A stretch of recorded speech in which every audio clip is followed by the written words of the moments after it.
Fjala për ju.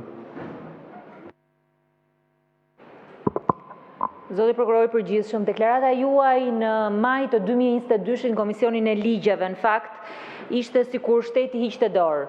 Dhe unë dua t'ju citoj atë që keni thënë. Ka një shqetësim të madh për mungesën e hetimit dhe kontrollit për investime të dyshimta në ndërtim, duke ju referuar kullave në Tiranë. Sipas jush, prokuroria më e madhe në vend, Tirana, ka 7 prokurorë në seksion e pastrimit parave që nuk bëjnë asgjë. Ndërkohë që në gjykimin ton kjo është përkeqësuar në vite. Në Tiranë janë dhënë 1.9 milion metra katror leje ndërtimi, që është një shifër e jashtëzakonshme, e papërballueshme për sektorin bankar, e papërballueshme për asnjë kompani. Në raportin e SPAK-ut të 2023-shit thuaj që sot grupet kriminale po përdorin hapësirën ligjore për të pastruar para, që do të thotë po përdorin ndërtimin, po përdorin koncesionet, po përdorin partneritetin publik-privat. Dhe pyetja ime ishte shumë e drejtë për drejtë për ju. Sot ka kompani që marrin leje ndërtimi për kulla 200 milion euro me zero bilanc.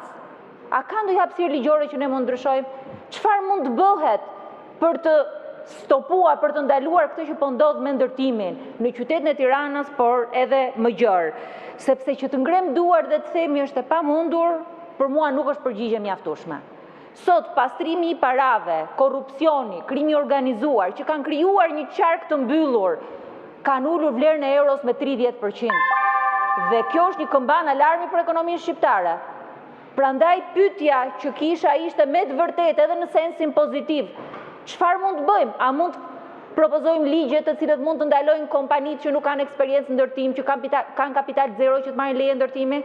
A mundet që të fillojmë dhe të krijojmë një qark të mbyllur se ku shkojnë parat? Nga vinë parat që shkojnë në ndërtim në Tiranë? Sepse mbas 4 vitesh, 5 vitesh të asaj deklarate, në fakt 3 vitesh të asaj deklarate, situata sot është akoma edhe më keq. Dhe unë nuk besoj që mora përgjigje për pyetjen që ju ngrita. Shifrat që ju jepni janë statistika. Ju mund të mendoni që mund të ketë ecur mirë, që mund të keni bërë mirë. Por sot kriza që ka ekonomia shqiptare është pastrimi i parave në ndërtim. Faleminderit. Faleminderit zonja Tabaku. Zoti Ivi Kaso.